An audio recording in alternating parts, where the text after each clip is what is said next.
მოგესალმებით ძვირფასო ტელემაყურებლებო, მე გახლავართ ექიმი ნუტრიციოლოგი ელისაბედ ლისიკუჭავა და ჩემი დღევანდელი სტუმარი არის ზაქარია როჭკაშვილის გასტროენტეროლოგიური კლინიკა ესკულაპის ექიმი, კარდიოლოგი ქალბატონი ცირა ქრისტესიაშვილი. ქალბატონი ცირა არის ჩემი ერთ-ერთი უსაყვარლესი რესპონდენტი.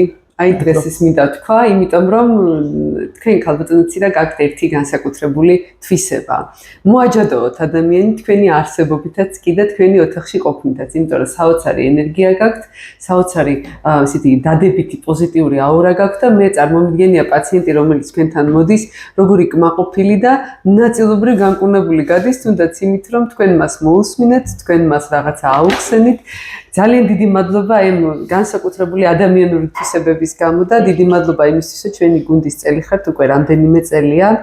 ქალბატონო ცირა, მე თქვენ ცირათი მოგმართათ ყოველთვის ამის უფლება მაქვს და თუ შეიძლება ვითხოვ კიდევ ერთხელ, რომ ინტერვიუს ცვლილობის დროს ჩვენი მეგობრული ურთიერთობა კიდევ ერთხელ ხაზგასმით აღნიშნოთ. ცირა, დღეს ჩვენ საუბრის ძალიან საინტერესო თემა შემარჩიეთ. ეს არის დისლიპიდემია, ათეროსკლეროზი. და რატომ გადაწყდა ამ თემაზე საუბარი მოკლედ ჩვენ მაყურებელსაც ვეტყვი და რატომ არის სათაური აი ესეთი საინტერესო იმასაც აღნიშნავ თემა რა თქმა უნდა არ არის მარტივი სასაუბროდ და იმიტომ რომ მაყურებელმა დაიჭიროს თავისთვის საინტერესო ინფორმაცია ქალბატონ ცირას ვთხოვ ინტერვიუს დასაწყისშივე რომ ცოტა უფრო მეტად ახსნას დეტალურად ინფორმაცია და ეცადოს რომ ნაკლებად გამოიყენოს სამედიცინო ტერმინოლოგია თუმცა ამას ვერ გავექცევით იმიტომ რომ ჩვენ საუბარს ასევე სამედიცინო საზოგადოება უსმენს ახალგაზრდა ექიმები უსმენენ და შესაბამისად უნდა მოგვიტევოს მაყურებელმა თუ სადმე გაჟღერდება ისეთი ტერმინი რომელიც შესაძლებელია არ იყოს მათთვის ნაცნობი, მაგრამ ჩვენ ვეცდებით თუ განმარტოთ. ცირა, ჩემო კარგო, მოდი ვისაუბროთ თემაზე ჯერ ზოგადად, რა არის დისლიპიდემია და რატომ არის ეს პრობლემა? ადრე 20 საუკუნის პრობლემა იყო და ეხლა 21-ისიც არის. ანუ გადის წლები, საუკუნეები და პრობლემა რატომღაც რჩება. რა არის დისლიპიდემია, ათეროსკლეროზი და რატომ არის დღეს ესეთი მნიშვნელოვანი ამ თემაზე საუბარი? მნიშვნელოვანია, ძალიან დიდი მადლობა ასეთი თბილი სიტყვებისთვის. ძალიან კმაყოფილი ვარ, რომ თქვენ გუნდში ვმუშაობ და მეგობრები ვარ. ახლა რაც შეეხება თემას. გულსის ძარღვთა დაავადებები არის ერთ-ერთი ყველაზე გავრცელებული დაავადებები დედამიწის ზურგზე და ათეროსკლეროზი ერთ-ერთი მიზეზი, რის გამოც ზიანდება სიზარღვი, არტერია, წამყვანი მიზეზია ათეროსკლეროზული დაზიანება.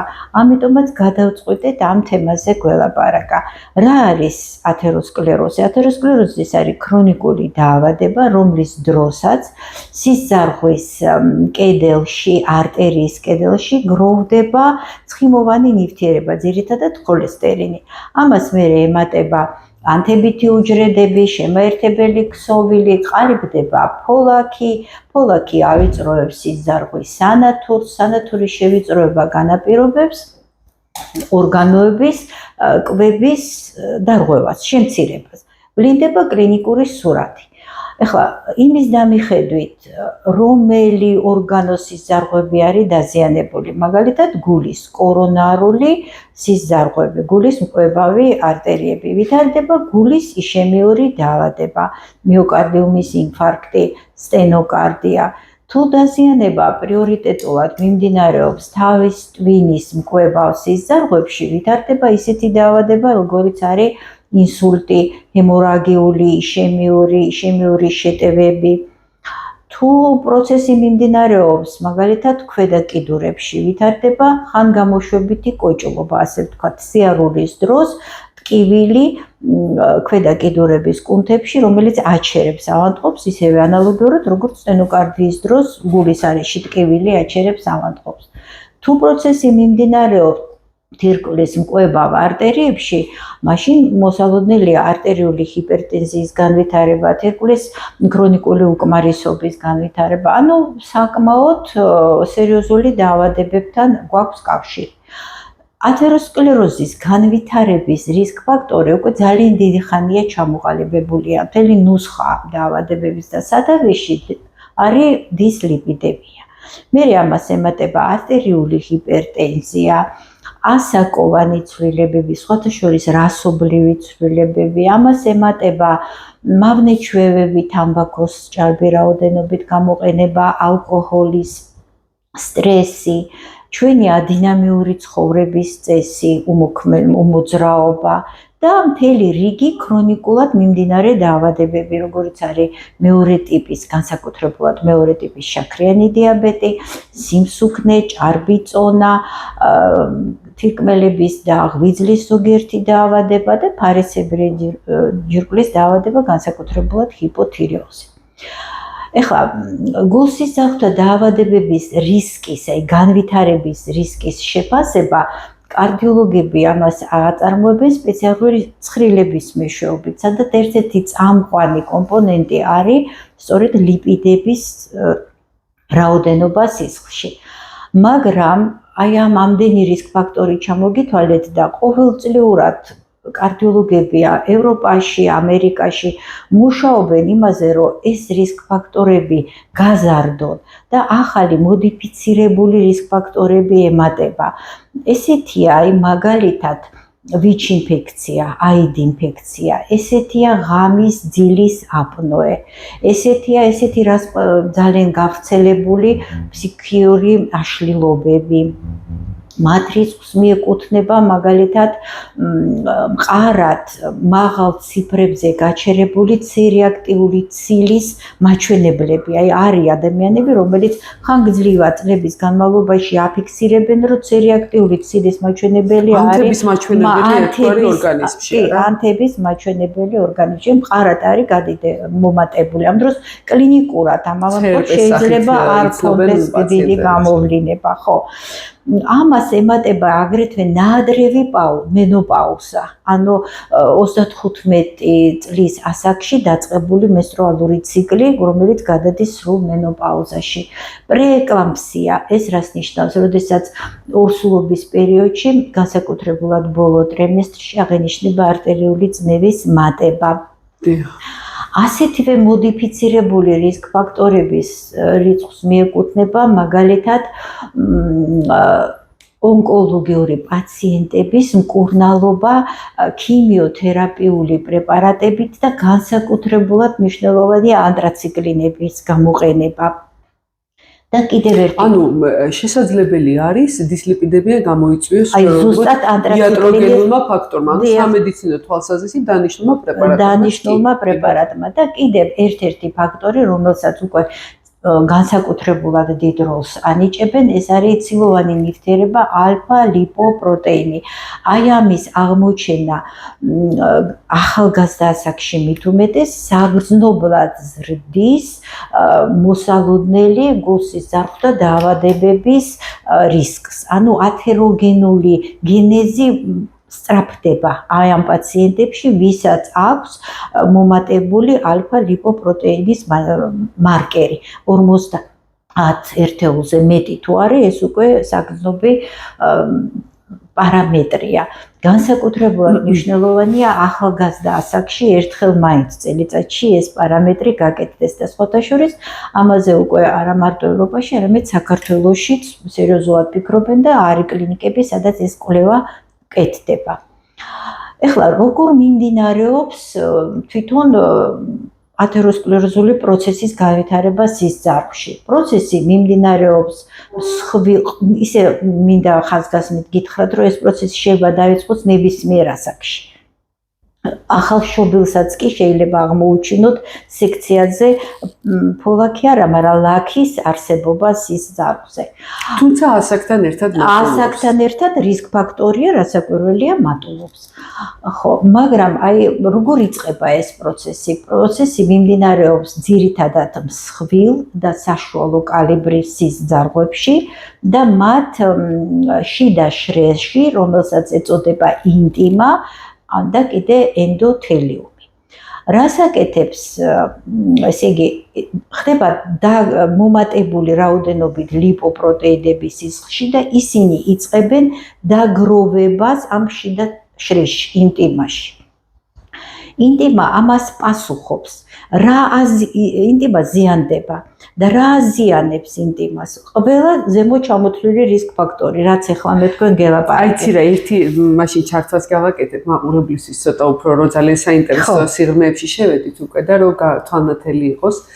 ქალბატონი ცირა რაზეც საუბრობს, ეს არის ძალიან მნიშვნელოვანი, იმიტომ რომ ჩვენ რო წარმოვიდგინოთ ადამიანის ორგანიზმი, პრაქტიკულად ყველა ორგანოთა სისტემა მარაგდება სიზარღვებით. ამიტომაც, აი, როდესაც ჩამოგვითვალა ქალბატონმა ცირამ რა დაავადებები შეიძლება გამოიწვიოს ლიპიდური ცვლის მოშლამ, თუ დააკვირდებით სხვადასხვა სისტემებს შეეხო, იქ გულზე თქვა, თავის ტვინზე თქვა, თირკმელებზე, იმიტომ რომ აი ეს კრება, ვასკულარიზაცია ყველგან არის და ფაქტიურად სიზარღვე არის ის საშუალება, რითაც გადაადგილდება სისხლის ჟანგბადის ნივთიერებები და მეორე ორგანიზმიდან გამოაქვს აი შლაკები და ძალიან კარგად ადარებენ ხოლმე თვალსაჩინოებისთვის აი სპეციალურ მილში, როდესაც წყალი გადის ზაფხულია, როცა ეზოსაც ყავენ ხოლმე თუ სანათურზე ხელს მოუჭერთ, ნახავთ ხოლმე რომ მეწნევა მაღალია და დიდ ნაკადად გადაასხამს სამწალს ხომრთალია. ანალოგიური მექანიზმია, როცა ათეროსკლეროზი ავიწროებს სიზარღვის სანათურს, რა თქმა უნდა, იქ სისხლი უფრო მაღალი წნევით გადადის მერე და აი შეიძლება გახდეს მთელი რიგი პრობლემების მიზეზი. და კიდევ მეორე უკიდურესობა თუ იმდენად გაიზარდა, რომ სანათური მთლიანად გადაკეტა, ან თუ მოწყდა და დაიწყო მოგზაურობა. ეხლა ქალბატონი ცირა საუბრობს სისხლძარღვების აღნაგობაზე და აი ძალიან საინტერესო დეტალი გითხრა, ეს არის ის, საიდანაც იწყება პრობლემა. როგორი საინტერესოა რა ცირა, ვითომ სიზარღვე და კიდე იმისი სანათური და იმისი კიდე ერთ-ერთი შრე, რომელშიც ეს პაწაწინა მოლეკულები, აი ესეთი ლაგდებიან, ჯგუფებიან და აი ზუსტად მადამდე მივად. ანუ ეს შიდა შრე, ენდოთელიუმი, ანუ ინტიმა დაზიანდა. რატო სჭირდება სიზარღვს დაუზიანებელი ინტიმა? იმიტომ რომ სიზარღვმა სრულფასოვნად იმუშაოს. ნაკადმა სრიალი დიაროს, მაგრამ თუ დაზიანდა, იქ იწყება დაგროვება ამ ცხიმოვანი ნივთიერებების, ლიპოპროტეიდების. დაგროვების შედეგად მიდის დაჟანგვითი ოქსიდაციის პროცესები. ეს უკვე არ არის მისთვის სრულფასოვანი. ეს უკვე აზიანებს ეს პროცესი. ეხლა რას აკეთებს?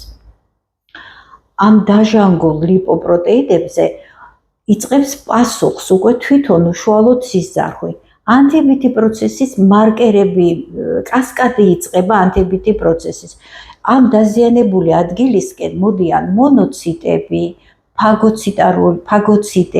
ფაგოციტები ამ დაზიანებულ დაჟანგულ ლიპოპროტეიდს შთანთქავენ, წარმოიშვება ესეთ წოდებული ღრუბლისებრი უჯრედები. აი ისინი უკვე ილექება და თქვენ წარმოიდგინეთ თუ პირველ დონეზე, არადა უკვე არსებობს ესეთი კვლევები, როდესაც ცდილობენ პირველი მოლეკულურ დონეზე, აი ჯერ კიდე კლინიკურად არაფერი არ არის, მაგრამ შეგვიძლია მოლეკულურ დონეზე აღმოვაჩინოთ დაზიანებული დაღლილი უჯრედი. ამ დაღლილ უჯრედს დახმარებას ითხოვს ვისგან? იმუნური უჯრედებისაგან. ეს იმუნური უჯრედები, ეს მონოციტები, ფაგოციტები რომ გაემართებიან ამ ლიპოპროტეიდისაკენ, ის უკვე წარმოქმნის პატარა ლიპოპროტეიდულ ბირთვს. ჯერ არის ზოლი, მერე არის ლაქა და მერე უკვე ფოლაკი. აი ეს ფოლაკი ჯერ არ ავიწროებს სანათურს. სისხლი მოძრაობს, მაგრამ ფოლაკი არსებობს. აი, როდესაც ფოლაკი გამოჩნდება, ამის ვიზუალიზაცია უკვე თანამედროვე კვლევებით შეგვიძლია. ამას რითი ვადგენთ? მაგალითად, შეიძლება აღმოვაჩინოთ ულტრასონოგრაფიით ბარძაყის არტერიაზე, საძილე, მსხვილ არტერიებში ფოლაკი. აი ეს უკვე რისკ ფაქტორია, კრიტერიუმია, რომ აქ მოსალოდნელია შემდგომში გულსიზრდაყვა და დაავადებების განვითარება. თუ ბარძაყის არტერიაში ვნახეთ ქვემო კიდურების ათეროსკლეროზული დაზიანება, თუ საძილე არტერიაში ვნახეთ თავის ტვინის მკვებავი, ხო, მომავალი ინსულტი, იშემიური ფაქტობრივად დროულად ჩარევა აგვაცილებს შემდგომად ზუსტად, მაგრამ ნახეთ თანამედროვე მედიცინა გაძლევს საშუალებას უჯრედულ დონეზე გააჩერო ეს პროცესი, სანამ ამის ვიზუალიზაციას შექმნი. აი ვიზუალიზაციასა და უჯრედულ შორის საკმაოდ დიდი მანძილია. აი ეს მანძილი უნდა გამოიყენოს მედიცინამ სწორედ იმისთვის, რომ მოახდინოს პრევენცია, მკურნალობა შემდგომში. კარგი, ჩამოყალიბდა ეს ფოლაკი, სტენოზი არ არის, მაგრამ ის ხომ სიზარუის კედელში არსებობს ეს ფოლაკი. ამაზე უკვე თვითონ კედელი იწყებს პასუხს. იქიდან მოდიან შემაერთებელი ქსოვილის სხვადასხვა უჯრედები და ამ ლიპიდურ ბირთვზე იდება ზემოდან ფიბროზული ქუდი ჰქვია. ეს ქუდი უკვე ფოლაკია, სერიოზული ფოლაკია, მაგრამ ჯერ ის ისაზღვრებს კლინიკას. აი ფოლაკზე თუ გაჩნდა ნახეთქები, ან თუ თრომბული მასები და აი ზემოდან ჩამოყალიბდა, ანუ თრომბული დალაგდა აგრეგაცია განიცადა, ან და ეროზიული პროცესი მიმდინარეობს და გაისროლა ამ თრომბულმა მასებმა, აი აქ უკვე წარმოიქმნება კლინიკური სურათი. იმის და მიხედვით სად მოხდა ეს შევიწროების ხარისხი მატულობს და კლინიკურად შეიძლება მივიღოთ გულის ისემიური დაავადება, თავის ინფარქტის, თავის ტვინის ინსულტი და ასე შემდეგ, ყველა დანარჩენი დაავადება. ეხლა რო შევაჯამოთ, გამოდის რომ მარტო დაგროვება კი არ არის ცუდი ხოლესტერინის სისხლში, ათეროსკლეროზული პროცესი, არამედ ეს არის ქრონიკულად ანთებითი დაავადება, ქრონიკული ანთებითი პროცესი, რომელშიც მონაწილეობას იღებს როგორც ლიპოპროტეიდები, ასევე იმუნური სისტემა, ასევე სიზარღვის კედელში არსებული უჯრედები. აი ყველაფერი ეს სამი კომპონენტი. ანუ კარაქის ჭამით არ იწყება, ანთებით იწყება. კარაქის ჭამით ნამდვილად არ მითი, როგორიც გვაქვს ხოლმე ეს კვებასთან ესე დაკავშირებული. ეხლა ჩვენ რა არის ბოლო-ბოლო ეს ლიპიდები. ლიპიდები ეს არის ცხიმის მაგვარი ნივთიერებები, რომელიც ძალიან საჭიროა ორგანიზმისთვის. იმიტომ რომ ღებულობენ მონაწილეობას უჯრედულ მემბრანის წარმოქმნაში, ენერგიის წარმოქმნაში და გადანაწილებაში. არის ესეთი ვიტამინების ჯგუფი, რომელიც იხსნება ცხიმებში, D ვიტამინი, E, A ვიტამინი, K ვიტამინი, მათი სინთეზისთვისაც, გადანაწილებისთვისაც საჭიროა, სხვადასხვა ჰორმონის სინთეზისთვის ლიპიდები საჭიროა. ლიპიდები, ვინაიდან არის ცხიმები, ცხიმის მაგვარი ნივთიერებები, ისინი წყალში არ იხსნებიან, რომ სისხლის ნაკადით იმოძრაონ, უერთდებიან ცილას და წარმოიშვება სიტყვა ლიპოპროტეიდები. რას ვიკვლევთ ჩვენ პრაქტიკულად? ჩვენ ვაკეთებთ ლიპიდოგრამას. რა არის ლიპიდოგრამა? ამ ლიპიდურ სპექტრს ვსწავლობთ. სპექტრი რამოდენიმე კომპონენტისაგან შედგება. საერთო ხოლესტერინი, დაბალი სიმკვრივის მქონე ლიპოპროტეიდები, მაგას კიდე ცუდ ლიპოპროტეიდებს, ცუდ ხოლესტერინს ეძახიან, LDL-ი ქვია ინგლისურად, მაღალი სიმკვრივის ლიპოპროტეიდები, კარგი ხოლესტერინი, HLD და ძალიან დაბალი სიმკვრივის ლიპოპროტეიდები, ტრიგლიცერიდები. ანუ ლიპიდოგრამა ყველა ამ კომპონენტს სწავლობს. იმის დამიხედვით, თუ მათთან ცვლილება ზოგი მატულობს, ზოგი კლებულობს, ამ პროცესს ქვია დისლიპიდემია. ანუ დარღვევა ლიპიდური სპექტრის დარღვევის. აი ესეც პაციენტს რომ განუმარტოთ, რატო ითხოვს ხოლმე ექიმი აი ესეთ ანალიზს და რატო ერთი პარამეტრი არ არის საკმარისი, ეს ძალიან მნიშვნელოვანია და დღეს უკვე მოვედით მედიცინა იმ სფეროში, როცა ქოლესტერინზე ერთმნიშვნელოვნად როგორც რაღაც საშიში მტერზე აღარ საუბრობენ ექიმები და ამბობენ, რომ ქოლესტერინებშიც არის განსხვავება და ძალიან მნიშვნელოვანია. ცუდი და კარგი ქოლესტერინი. როცა ითვლებოდა, რომ ქოლესტერინი იყო საშინელება და ერთმნიშვნელოვნად არ იყო სპექტრალური, ესეც ვთქვათ, გარჩევა. ნუ ვთქვათ, აღმოვაჩინეთ, არის ლიპიდოგრამაში დარღვევები. აი რაც ახლა ქალბატონმა ლიზიმ თქვა, აუცილებლად ექიმი, პრაქტიკოსი ვალდებულია დაიწყოს გამოკვლევა, როგორი აქვს პაციენტს შაქრის რაოდენობა სისხლში, არის თუ არა ინსულინორეზისტენტობა, თირკმლის, ღვიძლის ფუნქციური მდგომარეობა, ფარისებული ჯირკვლის ჰორმონალური სპექტრი. რატო? იმიტომ რომ ამ ჰიპერლიპიდემიაში ანსხვავებენ პირველად და მეორად ჰიპერლიპიდემიას. კარგია რომ განგვიმარტეთ ცირა, იმიტომ რომ ეს ძალიან ხშირად ბადებს აი სოციალურ ქსელებში, როდესაც ვაკვირდები პაციენტებში ეჭვს რომ ექიმები რაღაცა კორუფციაში ვარ ჩეკული და ეს ანალიზები იმიტომ იწერება რომ რაღაცა რაში ჭირდება გულის ექიმს დაუშვათ თირკმლის ანალიზი, იმის ანალიზი ჩამონათვალია ხოლმე ძალიან ხშირად გაკეთებული და ძალიან სამწუხაროა, რომ აი ესეთი გადაცემები არ არის ბევრი და არ უხსნიან ადამიანებს. აი მეორადი ჰიპერლიპიდემია რომ დაადგინო, აუცილებლად უნდა იცოდე რა მდგომარეობაშია სხვადასხვა ორგანოების ფუნქციური მდგომარეობა. მეორადი ჰიპერლიპიდემია მკურნალობენ არა მარტო სტატინების დანიშნით, რომ დასციო რაოდენობა ცუდი ხოლესტერინის სისქში, არამედ უმკურნალო იმ დაავადებას, რომელმაც გამოიწვია ეს ჰიპერლიპიდემია. მაგალითად, შაქრიან დიაბეტს უმკურნალო, მაგალითად, ირგმის ქრონიკულ უკმარისობას, მაგალითად, ნაღვლკენჭოვან დაავადებას, რომელიც ერთ-ერთი კომპონენტია აი ამ მატების რისკის ჩამოყალიბებაში. არსებობს პირველადი ჰიპერლიპიდემია. აი პირველადი ჰიპერლიპიდემია გენეტიკურად დეტერმინირებული მდგომარეობა. მოვიდით ძალიან საინტერესო თემასთან, გენეტიკის ფაქტორი. გენეტიკის ფაქტორი მნიშვნელოვანია რისკ ფაქტორებს შორის და რატო ვამბობთ ამას ხაზგასმით, იმიტომ რომ ეს პაციენტები ძირითადად არიან ახალგაზრდა პაციენტები, რომელსაც კარგი გამოკითხვა სჭირდებათ. შეიძლება აღმოჩნდეს, რომ მარტო ანალიზი კი არ არის დარღვეული, მათი ანამნეზი, მშობლები, ბებია, ბაბუა, დებიც-ძმები ავადარიან რომელიმე გულსის ძარღვთა დაავადებით, ახალგაზრდა ასაკში გადაიტანეს მიოკარდიუმის ინფარქტი, ინსულტი, უეცარი სიკვდილის ანამნეზი. ეს რაზეც ახლა ქალბატონი ცირა საუბრობს, არის იმის მნიშვნელოვანი კომპონენტი, რატო იკითხება ექიმი ხოლმე ახლონათესავების შესახებ პაციენტს, ანამნეზის მოგროვებას ვეძახით, იმიტომ რომ დატვირთვას გენეტიკურს აქვს დიდი მნიშვნელობა, მით უმეტეს კარდიოლოგიაში. კარდიოლოგიაში ძალიან მნიშვნელოვანია ეს კომპონენტი, იმიტომ რომ თუმცა ამასაც არ უნდა უფრთხოდეთ, ხო მართალია, როცა ექიმა იცის რა არის. ეს გაძლევს საშუალებას, რომ ნაადრევად უფრო მეტი ყურადღებით და სწორად მოაგვარო პრობლემა. შენი დაავადება უფრო ნაადრევ ასაკში გამოავლინო და საგანადოდ უმკურნალო. აი პირველადი ჰიპერლიპიდემიის მკურნალობა რთულია, იმიტომ რომ მან არ იცი მომწვევი მიზეზი, რის გამოც არის და პაციენტს ახალგაზრდა ასაკში უნიშნავს სამუდამოდ პრეპარატებს.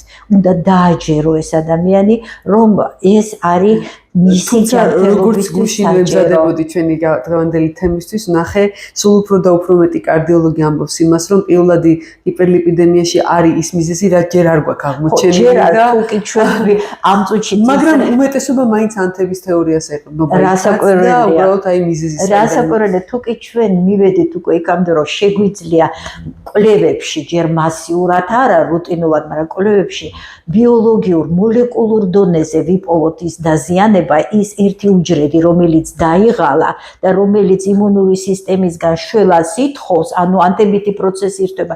თუ შენ ჩააქერი ეს რგოლი, აი ეს სხვათა შორის აი ჩვენთან გვაქვს ნუტრიციოლოგიაში არის ესეთი anti-inflammation diet, ანტიბიოტიკ საწინააღმდეგო დიეტები, რომლებიც მოწოდებულია, რა თქმა უნდა, კარდიოლოგიის დანიშნულების მერე და მიღმა, ასე ვთქვათ, დაინიშნოს, იმიტომ რომ პირველადად ითვლება, რომ შეიძლება ექიმა ვერ მიაგნოს ანთების კერას, ასე ვთქვათ, სისტემური ანთების, მაგრამ ეს დიეტა მაინც და დაშდიეტების პარალელურად ინიშნება და ძალიან საინტერესო შედეგები არის პაციენტებთან, იმიტომ რომ მე ვფიქრობ, რომ მოვიდა ეპოქა, როცა დისლიპიდემია მართული შეიძლება იყოს ნამდვილად, ხო მართალია. კი, აი დისლიპიდემია გულისხმობს ზოგადად, აი მოკლედ რო ჩამოვაყალიბოთ, ეს არის დაბალი სიმკვრივის ლიპოპროტეიდების რაოდენობის მატება, მაღალი სიმკვრივის ლიპოპროტეიდები LDH ანალიზებშიც იქნებათ ნანახი ზევით, ან LDH-ში ზოგიერთი ეკითხულობს, მერე LDL-ის მატება, H-ის, ანუ მაღალი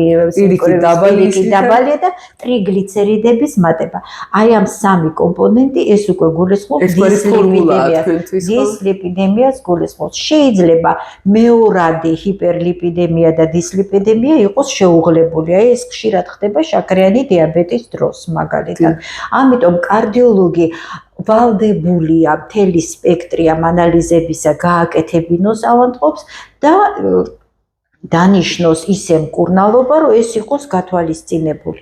ახლა რითი ვუმკურნალოთ ჰიპერლიპიდემია? საინტერესო დეტალთან მოვედით, იმიტომ რომ როდესაც ნახულობდი კითხვებს, რა შეიძლება და რაზე გვესაუბრა, აღმოაჩინე, რომ პაციენტების უმეტესობას ამ თემაზე აქვს ერთი ძირითადი კითხვა. ეს არის ის, რომ სტატინები არიან ძალიან ცუდი ნივთიერებები. თურმე და არ უნდა დალიონ და ხშირად მე ვნახე, რომ ერთმანეთს ურჩევენ ექიმის დანიშნულების შესვლასაც. აი ეს მითიც მინდა, რომ რაღაცნაირად განმარტოთ, ამ გამოიწვია ეს განწყობა.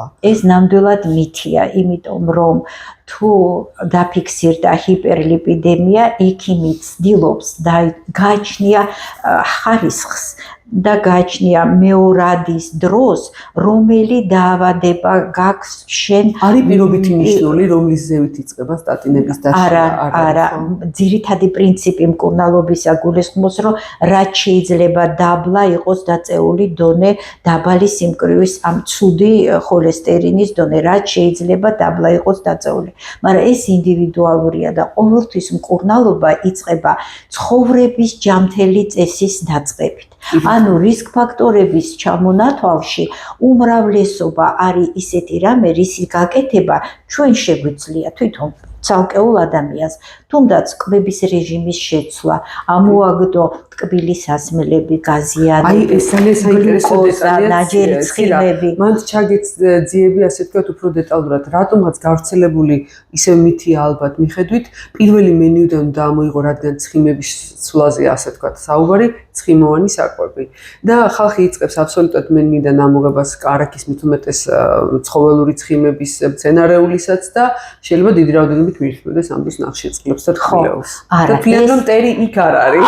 არა, ესე არ არის, ეს უკვე დამტკიცებულია. ის კი არა 10-15 მილიგრამი ნაღების კარაქის მიღება ყოველდღიურად თუ ეს ადამიანისთვის არის აი სასიცოცხლოდ დადებით ემოციას მატებს ერთი ძალიან ბევრი უფროსი თაობის ნაჭერი კარაქიანი პური ეს ნამდვილად ნაკლებად მავნია, ვიდრე ნახშირწყლებით გაჯერებული საკვები მიიღო და ტკბილი სხვათა შორის როგორც ნუტრიციოლოგი ერთ კიდე რამის დავამატებ ჩემი მხრიდან ამას სულ ვამბობ, კარაქი ნამდვილად ჯობია იმ ტრანსხიმებს, რასაც თუნდაც აი ამ ხილიშის და მთელი რიგი ცომეული სახეობები, რომლებიც საქართველოში ძალიან პოპულარულია. დიდაპირებით მაგალითად ფენოვანი ხაჭაპურის მოდიფიკაციები და მობიანის არის დამზადებული ხშირად ტრანსხიმების შემცველზე და ეს არის ნამდვილი კოშმარი ნუტრიციოლოგებისთვის. და ჯობია კარაქზე დავამზადოთ ეს ჯობია კარაქზე დაამზადო, აი და მეორე მომენტი კიდე იცით, ადამიანს უადვილდება კვებითი იმის შეცვლა, გონია რომ უფრო მალე შველის, მაგრამ თუ შენ მას თავაზობ, თუნდაც შეწყვიტოს მოწევა. აი ეს უკვე პრობლემაა. არა და რისკ ფაქტორები. თუმცა მოწევაც საკმაოდ აზიანებს სიზარბოს. აზიანებს, მაგრამ შენ რო ეუბნები, რომ ისიც უნდა გააკეთო, იწყებს კარაქის შემცირებით და არა მოწევის გაუქმებით, ასე ვთქვა. ამას ემატება კიდე ცხოვრების ადინამიური ჩვენი წესი. ნაკლები მოძრაობა, მდგომარე სამსახურში, სახლში ტელევიზორთან წამოწეულ მდგომარეობაში, ეს ხომ პირობაა ჭარბიწონის, მერე მოდის ამას სიმსუქნე მოყვება, მერე მეტაბოლური დარღვევები და მთელი ჯაჭვი იწყება ენდოკრინოლოგ დარღვევებამდე მივდივართ, ხო? ანუ გამოდის, რომ უნდა იყოს პროპაგანდა და აუცილებლად დააჯერო ავადმყოფი, რომ უნდა შეცვალოს ცხოვრების წესი. მაგრამ თუ ამავდროულად აღმოაჩინე, რომ ჰიპერლიპიდემიის ხარისხი მაღალია, პარალელურ რეჟიმში იწყებ მკურნალობას. მკურნალობა გულისხმობს სტატინების დანიშვნას. ახლა რასაკვირველია, ადამიანს ეუბნები არაფერი არ სტკივა იმ დროისთვის, აღმოჩნდა ჰიპერლიპიდემია და შენ ეუბნები, რომ მე უნდა დაგინიშნო სტატინი, ეს სტატინი ეხლა მე შენ ამ დოზით დაგინიშნავ, მერე დაგიბარებ 3 თვის შემდეგ ანალიზი უნდა გამიკონტროლო, მოვახდენ დოზის ტიტრაცია ქვია ამას, იქნება არ ყოფნის ეს დოზა. ადამიანი იბნება, აღარ უნდა შენ არ უნდა რომ დაგემორჩილოს, ავად არ არის, არაფერი არ სტკივა. აი აქ უნდა დააჯერო, რომ შენ ეხლა არ გტკივა, მაგრამ შენ რომ დათვალო ის რისკები, არსებობს ეს ცხრილები, რომლის მეშვეობითად ყველა ოჯახის ექიმი და ყველა კარდიოლოგი ადგენს 10 წლიანი ფატალური რისკების პროცენტს. და თუ შენ გამოგივიდა ეს რისკი მაღალი, ჯობია ადამიანს უთხრა ამის შესახებ და დააჯერო, რომ მოდი ერთად ვიმუშაოთ და მივიდეთ იქამდე, რომ შენი მდგომარეობა არ მივიყვანოთ რომელიმე ფატალურ დაავადებამდე, შედეგამდე. არ არის უკეთესი ვარიანტი გამოსასვლელი. პრევენცია ყოველთვის უფრო კარგი და პროფილაქტიკა უფრო კარგია. ანუ სტატინების დოზის ტიტრაცია დიახ. და ამავდროულად არის შემთხვევები, როდესაც ჰიპერლიპიდემია არ ექვემდებარება და მაშინ უკვე იწყებენ კომბინირებულ პრეპარატების დანიშნვას. თანამედროვე ბაზარზე ბევრია ესეთი კომბინირებული პრეპარატი, ის კი არა ისეთი ტემპებით მიდის მედიცინა და ისე არის მეცნიერული ახალი აღმოჩენები, რომ უკვე არსებობს პრეპარატები, რომელსაც ინიექციის სახით კანქვეშ უკეთებენ 3-6 თვეში ერთხელ და ამ პერიოდის განმავლობაში ლიპიდური სპექტრი არის მოწესრიგებული. წარმოიდგინეთ, ეს რამხელა შვება იმ ადამიანისთვის, რომელსაც არ ჭირდება რეგულარულად წამდეს. ცირა, როდესაც სტატინებზე საუბრობდით, დღეს აქტიურად მიდის ხოლმე, სხვადასხვა ზოგი ჩვენი კოლეგის მხრიდან რეკლამირება სხვადასხვა ბიოდანამატების, რომლებიც ამბობენ, რომ ცვლიან სტატინებს და სტატინები ღვიძლზე მოქმედებს ცუდად და ეს რაღაცა საშუალებები არ მოქმედებს ცუდად. სამაგერად შეიძლება ლიპიდურ სპექტრზე არ მოქმედებდეს ხომართალია, თუმცა პაციენტი კარგავს ყველაზე ძვირფას დროს. და ამ დროში დაავადება პროგრესირებს. კი, აი ეგ არის ძალიან ცუდი, იმიტომ რომ მტკიცებულებითი მედიცინით ბადებს უკვე დიდი ხანია იკვლევენ ამ მცენარეული წარმოშობის ჰიპოხოლესტერინულ პრეპარატებს. არც ერთი კვლევა არ აჩვენებს სტატისტიკურად სარწმუნო შედეგებს, ამიტომ გარისკო შენი საკუთარი ჯანმრთელობისასაც და ხანგრძლივად მიიღო ეს პრეპარატები. სტატინებს ნამდვილად აქვს გვერდითი მოქმედებები, მაგრამ თანამედროვე პრეპარატები გაძლევს იმის საშუალებას, იმდენად გაჯერებულია ბაზარი, იმდენად სხვადასხვა თაობის პრეპარატია უკვე ხმარებაში, რომ შენ შეგიძლია მოირგო დანიშნო ის პრეპარატი. გარდა მაგისა, გაქვს საშუალება დინამიკაში შეისწავლო ღვიძლის ფუნქციური სინჯები. აი, მაგ უნდა მეკითხა, სტატინების ხანგრძლივი გამოყენება მოითხოვს თუ არა სხვა ორგანოთა სისტემების ან ორგანოების კონტროლს? აუცილებლად მოითხოვს, უნდა შეისწავლოს ღვიძლის ფუნქციური სინჯები, ALT, AST მოწმდება და იყო პირველ ხანებში ისეთი მასალები, რომ უმნიშვნელო მატებაც კი აწყვეტინებდა ავადმყოფს სტატინის მიღებას. არა ლაპარაკია, 2-ჯერ, 3-ჯერ ნორმასთან შედარებით მომატებული უნდა იყოს ციფრები, რომ დადოს სარგებელი და რისკი ორპინაზე და აღმოჩნდეს, რომ სარგებელი უფრო მეტია და კი არის ღვიძლის ფუნქციები დარღვეული, მაგრამ მაინც ჯობია გააგრძელოს სტატინის მიღება, რომ პროცესი წინ არ წავიდეს. ცირა, შესაძლებელია სტატინების მოხსნა მოხდეს? კარდიოლოგები მაგას ძალიან ერიდებიან. კი, ვიცი რომ არ გიყვართ თვითნებურად. არა, მე გულისხმობ ექიმის აი დოზა იმდენად ტიტრაცია ახსენეთ თქვენ და იმდენად დაკორექტირდეს, რომ რაღაც ეტაპზე დაუშვათ შესაძლებელი. შემცირება შეიძლება გაკეთდეს, შემცირება ისიც დინამიკაში კვლევით, მაგრამ აი მოხსნისა რა მოგახსენოთ. და კიდე ერთი რამ მინდა ხაზგასმით უთხრა, აი ექიმთან ვიზიტის დროს ექიმი დაუწერს რომ 3 თვეში მიიღე 3 თვის განმავლობაში და მერე კონტროლი. ვერ გაზომა პაციენტმა დრო და ნახეთ შეწყვიტა წამლის მიღება და ანალიზზე მოვიდა გასაკეთებლად 2-3 კვირის შემდეგ. აი ეს პერიოდი, როდესაც არ მიიღო პრეპარატი, პრაქტიკულად ჩათვალეთ, რომ წინა 3 თვის მიღება არის უჭეთ გადაყრილი. იმიტომ რომ არარეალურია. გამაბნეველია ხოლმე, როდესაც ექიმი უწერთ ჩვენ დანიშნულებას და ვეუბნებით, რომ 2 კვირაში კონტროლი, პაციენტი თუ 2 კვირაში არ მოდის კონტროლზე, ფიქრობს, რომ კურსი დამთავრდა და პრეპარატს აღარ აღწევს. აღარც კორექციის საშუალებას აღარ იძლევა. უკვე ეს სხვადასხვა ეხება არა მარტო აი ამ სტატინებს, ეს ეხება აგრეთვე ჰიპოტენზიურ საშუალებებსაც. შენ ზღუდავ 3 თვეს, იმიტომ ნიშნავ, რომ შენ გაინტერესებს როგორი დინამიკა აქვს, როგორი ციფრებია. ამას იმიტომ კი არ უკეთებ, რომ შენ კურსი დაუნიშნე. ექიმი ამას ამბობს, მაგრამ ადამიანის ფსიქიკა ისეა მოწყობილი, რომ ის ცდილობს ქრონიზაციაში არ გადაიყვანოს თავისი წამლის მუდმივი მიღება. და შემოიფარგლოს იმ 3 თვით. მერე აღარ ჯანსაღი ცხოვრების პროპაგანდა გავაკეთეთ ახლა ცირა და ჯანსაღი ცხოვრების წესზე გადასვა მნიშვნელოვნად აუმჯობესებს მდგომარეობას და დოზის რაოდენობაც იკლებს და აი თუნდაც წონა ახსენეთ ცირა თქვენ და წონის კორექცია, იგივე გლიკემიის კორექცია, როცა ენდოკრინოლოგი და კარდიოლოგი ერთად მუშაობენ, პაციენტი ორივეს უსმენს, იმდენად კარგ შედეგებს დებს ხოლმე, რომ ესეთი პაციენტი შედეგები არაჩვეულებრივია, რასაც ვერ იტყვე მაგალითად პირველად ჰიპერლიპიდემიაზე. აი მეორადზე, როდესაც პარალელურ რეჟიმში ძირითად დაავადებას მკურნალობ, ნამდვილად ძალიან კარგი. ცირა კითხვა მაქვს ერთი, რამდენადაც ვიცი პირველად ჰიპერლიპიდემია ბევრად უფრო იშვიათად გვხვდება პრაქტიკაში, არა? კი, იშვიათია და იქაც იცით არის განსხვავებები, არის როდესაც მარტო საერთო ხოლესტერინია მომატებული, არის შემთხვევები მარტო ტრიგლიცერიდებია მომატებული, არის შერეული ტიპის. ეხლა ძალიან რთულია აქ ესეთი უფრო ღრმად შესწავლა ასეთი პაციენტის, მაგრამ თუ ეს აღმოვაჩინეთ, როგორც წესი ვთხოვთ რომ მოიყვანონ ოჯახის წევრები, გენეტიკური პროფილი იყოს შესწავლილი. ეს როგორც წესი. და საკმაოდ გაღრმავებულ კვლევასაც მოითხოვს.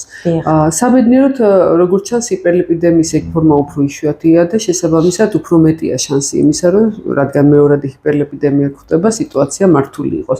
ერთი კითხვა მაქვს, ცირა, შესაძლებელია თუ არა კარდიოლოგმა ჰიპერლიპიდემიის ანალიზით, იმიტომ რომ მან გამოიტანა დაუშვათ ესეთი დიაგნოზი, ნახა რომ პაციენტს ყოველ შემთხვევაში ჰიპერლიპიდემია არის, კარდიოლოგმა აიღოს სხვა დაავადებებზე, სხვა სისტემის დაავადებაზე და პაციენტი გადამისამართებული იქნას კარდიოლოგისგან დაუშვათ სხვა ექიმთან. ყოფილა თქვენ პრაქტიკაში ესეთი შემთხვევები, როდესაც თქვენთან მოსული პაციენტთან დაუშვათ ჰიპერლიპიდემიის კუთხით ვამბობ, ნახეთ რომ არის პრობლემები უკვე გუძლის ხილ, ან თუნდაც ენდოკრინოლოგიური. ეგ ჩვეულებრივი რუტინული ის არის, იმიტომ რომ ხა მეტწილად კარდიოლოგთან როგორც ვიწრო სპეციალისტთან ოჯახის ექიმისგან მოდის პაციენტი. ხო, ჩვენი სისტემა ახლა ესეთი ჯანდაცვის სისტემა ესე მუშაობს, რომ ოჯახის ექიმმა გასინჯა, ან შეიძლება ზოგადი პროფილის თერაპევტმა გასინჯა. რასაკვირველია, ვალდებულია ოჯახის ექიმიც და თერაპევტიც, რომ პაციენტს მისცეს სწორი მიმართულება. აღმოაჩინა ენდოკრინული ჰიპერლიპიდემია, ვარაუდობს და დამატებითი კვლევები ჩაუტარა და აღმოჩნდა, რომ არის ჰიპოთირეოზი. პაციენტი უნდა იმართოს ორი ექიმის მიერ, ენდოკრინოლოგის და კარდიოლოგის მიერ.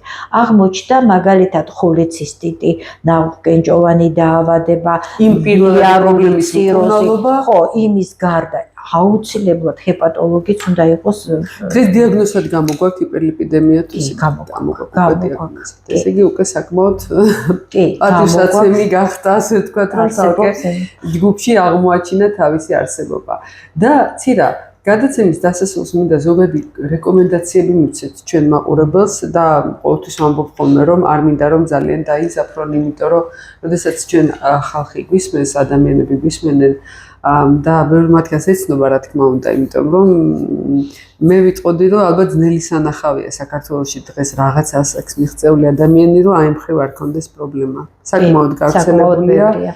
კარდიოლოგი უკვე სტომატოლოგივით გახდა, სიცოცხლის განმავლობაში აუცილებლად ეჭირდება ყველა ადამიანს მასთან ვიზიტი და მინდა რომ რაღაც ესეთი მოკლე ბლიც რეზიუმესავით გავაკეთოთ და მივცეთ რაღაცა გარკვეული რეკომენდაციები იმისთვის, რა შეიძლება გაკეთდეს მანამ, სანამ განვითარდება და რო არ განვითარდეს ჰიპერლიპიდემია და უკვე იმ შემთხვევაში, როდესაც არის რა უნდა გავაკეთოთ. ნუ გარდა იმისა, რომ ექიმს უნდა მივმართოთ. რასაკვირველია, ეს უნდა ვეცადოთ, რა კი ვიცით გენეტიკური ფაქტორი იცის დაუშვათ პაციენტმა, ხო, ოჯახის ანამნეზი, თუნდაც პირველად ჰიპერლიპიდემიაზე. აი, ნუ იცის გენეტიკური ფაქტორი და სხვათა შორის რომ არის უკვე კატეგორია ახალგაზრდებისა, რომლებიც რომ მოდიან, შენ რო ეკითხები, ჩივილები გააქვს? არა, არანაირი ჩივილი არ, მაგრამ მამა 40 წლის ასაკში ფაქტით გარდაიცვალა. ანუ ეს უკვე ცნობილია, რომ არსებობს გენეტიკური ფაქტორი და მნიშვნელოვანია. ამიტომ ეს განაპირობებს იმას, რომ შენ მერე იმ კვლევებს, რასაც უკეთებ, ადამიანი მოყვება. რა კი ეს გაცნობიერებული აქვს. არის კატეგორია პაციენტებისა, რომელსაც არ იცის ეს არაფერი, მაგრამ ძალიან კარგი რომ ჩვენთან არის ესეთი რუტინული კვლევები. აი ამ რუტინულ კვლევებში ჩეკაპის სახით რომ შემოდიან ოჯახის ექიმთა პაციენტები, რაღაცა ანალიზები კეთდება ყოველწლიურად. შედის ამაში კიდე ელექტროკარდიოგრამის გადაღება. განსაკუთრებით აი ორსულებში. ორსულები ახსენეთ. კი, აი ორსულებში ნახეთ პრეეკლამსია ეს არის ერთ-ერთი სერიოზული და ძალიან ხშირად შეიძლება ლეტალურიც კი აღმოჩნდეს დედისთვისაც და ნაყოფისთვისაც ხომ მართალია თუ დროულად არ იქნა რა თქმა უნდა. და მახსოვს როდესაც სწავლობდით გინეკოლოგიას ჯერ კიდე ჩემი სტუდენტობის დროს რამხელა ყურადღებას აქცევდნენ იმ პერიოდში როცა გვიხსნიან პაციენტს ვეუბნებითო ცილა გაჩნდა შარტშია ეს ფრაზა იციან რომ რაღაცა ძალიან ცუდი მარკერია ორსულებმა და ყოველთვის აქცევენ აი ამ იმას ყურადღებას თუმცა პროცესი ბევრად უფრო რთულია და უფრო სერიოზული. ესე იგი, დროული მკურნალობა სწორი თან ორსულებში როგორც ვიცი, ყოველთვის უფრო მწვავდება, ხო მართალია? მწვავდება, მაგრამ ნახეთ, აი იმშობი არა, პრეეკლამპსია აღარ გადავიდა გიპერტონიაში. Ну, არა, აქ არ არის ნორმა, მაგრამ ანამნეზს, როდესაც შენ კრებ ექიმი და ის გეტყვის, რომ მე ორსულობის დრო პერიოდში მქონდა პრეეკლამპსია, აი ეგ უნდა ლიპიდოგრამა გაუკეთო, რაც არ უნდა ახალგაზრდა იყოს ის პაციენტი, იმიტომ რომ აი ხო გითხარით 25 წლის გაიდლაინში მოდიფიცირებულ რისკ ფაქტორების რიცხვში ჩაწერეს პრეეკლამპსია. კი ბატონო.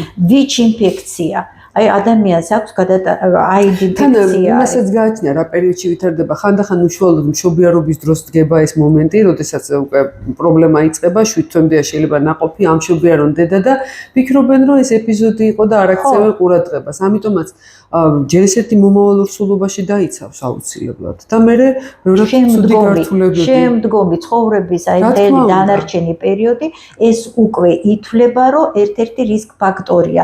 არის ეს რისკ ფაქტორი ესე იგი და იგი ალბათ ცირაწნევიან ორსულსაც ეხება. ხო ეგრეთ წოდებულ წნევიან ორსულს, როდესაც გინეკოლოგის წინოს მარტოს პაციენტი კარდიოლოგის კონსულტაცია ეს ძალიან ხშირად ხდება. აი ფსიქიური აშლილობები, აი ნახეთ ნევროპათოლოგებთან რამდენი პაციენტი ხდება, ხო, ეხლა როგორი გავრცელებულია, ძალიან ბევრი პაციენტი მკურნალობს ნევროპათოლოგიის, ფსიქიატრის, მეთვალყურეობის ქვეშ. ფსიქიატრის არ გვიყვარს ჩვენ თქმა და მაგრამ ხო, ну კაი, მკურნალობს რითიც არ, მაგრამ ნახე, თუ ეს მკურნალობა ჩატარებული აქვს, უკვე დამტკიცებულია, რომ რისკ ფაქტორია. რისკ ფაქტორია, ინტიმა დაზიანდა, ის უჯრედმა უკვე ბიოლოგიურ დონეზე უპასუხა და სანამ ეს მუნჯი პერიოდი მიდის, სანამ ანთება დაემატება და სანამ ის ფოლაკი ჩამოყალიბდება, აი ამ პერიოდში უნდა ამას პრევენცია და მკურნალობა და რითი ვიწყებთ ცხოვრების ჯანმრთელი წესით. იმიტომ რომ შენ კი გქონდა ეს პერიოდი, როდესაც შენ მკურნალობდი, მაგრამ მართლა ხო ისწავლე საკუთარი სტრესის, ხო? რაღაცით ხო უნდა გამოხვიდე მდგომარეობიდან. აი ეს არის ყველაფერი რომ მოსახლეობამდე ეს მივიდა. ყველაზე რთული ეს არის. თან სიზარღვის სანატური შეიწროებამ შეიძლება ისეთი უცნაური გამოვლენებები ქონდეს, აი პაციენტმა თუნდაც ნევროლოგიური იმაში გადავიდეს, ხო მართალია, აი ვერტებრობაზილარულ არტერიებზე როდესაც საუბრობ, ხო სანატური შევიწროება, თავის ტკივილი, ყურისშული, უამრავი სხვადასხვა ნიშანი აქვს და ხო, მაგრამ ძალიან საინტერესო არის ისე ხშირად ინიშნება დანიშნულება იმ პროფილით რა სპეციალისტებს მიმართავს და ყველაზე მთავარი მიზეზი ათეროსკლეროზი, რამაც გამოიწვია, ის არის გამოტოვებული. კიდევ ერთ ყურადღებას მივაქცევ რა. აუცილებელი არის რომ ადამიანს გულით კიოდეს და მაშინ დააკეთდეს ეს ანალიზი. აი ქირურგიული ჩარევები რაც ახლა კარდიოლოგიაში მიმდინარეობს, ხო, სტენტირება, შუნტირება და ასე შემდეგ. ეს არის გამოსავალი, რასაკვირველია სიცოცხლეს უნარჩუნებს, სიცოცხლის ხარისხი უმჯობესდება ამის შედეგად, მაგრამ ნახეთ რა ხდება, ძირითადი დაავადება ხო ორგანიკურ, ათეროსკლეროზი ხო ისე რჩება. ათეროსკლეროზი რჩება. ის კი არა, აი ნახეთ, ტკივილით მოვიდა ახალგაზრდა კაცი, 40-42 წლის ადამიანი კრიტიკულ ასაკს ვამბობ, როცა უფრო ფიქრობ, რომ არის რაღაცა ესეთი დაზიანება ათეროსკლეროზი. გაუშვი გეგმიურ კორონაროგრაფიაზე. არ აღმოჩნდა არც ერთ კორონარულ არტერიაში კრიტიკულად მნიშვნელოვანი სტენოზი. გამოდის იქიდან ბედნიერი, მე კარგად ვარ. კლინიკა უგრძელდება, ტკივილი უგრძელდება და მეცნიერები ამბობენ, რომ აქ უკვე მიკროცირკულაციის დონეზე, მარტო მსხვილ არტერიაში კი არა და საშუალო კალიბრის წვრილ არტერიებში მეტაბოლური დარღვევა მიმდინარეობს. პროცესი მიდის. აი მის ჰიპერლიპიდემიას თუ ეგ აღმოაჩნდა და გინდაც არ აღმოაჩნდეს მაღალი ციფრები, მაინც აგრესიული ჩარევა არის საჭირო. ცირა თქვენ ახლა შუტირება და სტენტირება ახსენეთ, რომელიც ესე ძალიან ხშირია უკვე საქართველოს რეალობაში და ფაქტიურად ამ მეთოდებმა გაახანგძლივა სიცოცხლის ხარისხიც და სიცოცხლის ხანგრძლივობაც ადამიანებში, რომლებსაც დისლიპიდემია ჰქონდა. თუმცა კიდევ ერთხელ გაზარდა რაოდენობა პაციენტების დისლიპიდემიით, იმდენად რამდენადაც ის ადამიანები, რომლებიც წლების წინ შეიძლება დაღუპულიყვნენ ესეთი შეტევის დროს და ინფარქტი განვითარებულიყო ან სხვა რამე, დღეს ცოცხლები არიან და თუ მათ სწორად მართავენ, პრაქტიკულად კარგად გრძნობენ თავს. ეს ძალიან დიდი მიღწევაა მედიცინის და მე ფიქრობ, რომ ყველაზე დიდი ნახტომი მედიცინაში რომ ვივარაუდოთ ბოლო წლებში, ალბათ ერთ-ერთი ყველაზე დიდი ყოველ შემთხვევაში კარდიოქირურგიაში გაკეთდა ამ მიმართულებით, იმიტომ რომ ჩვენ ძალიან ბევრი ყავს ახლობლებშიც ადამიანები, ვინც აი ამ უნალობის მეთოდს დაექვემდებარა და შედეგი ძალიან, თუმცა როგორც ქალბატონი ცირა გვაფრთხილებს, შუტირება და სტენტირება არ ნიშნავს იმას, რომ მათ არ ჭირდებათ შემდგომი მეთვალყურეობა და რეგულარული მკურნალობა, მკურნალობის გაგრძელება, ჰიპოტენზიური პრეპარატების რეგულარულად მიღება, ამავდროულად აგრეგაციის საწინააღმდეგო პრეპარატების რეგულარულად მიღება და რაც თავარია ათეროსკლეროზის მკურნალობა სტატინებით.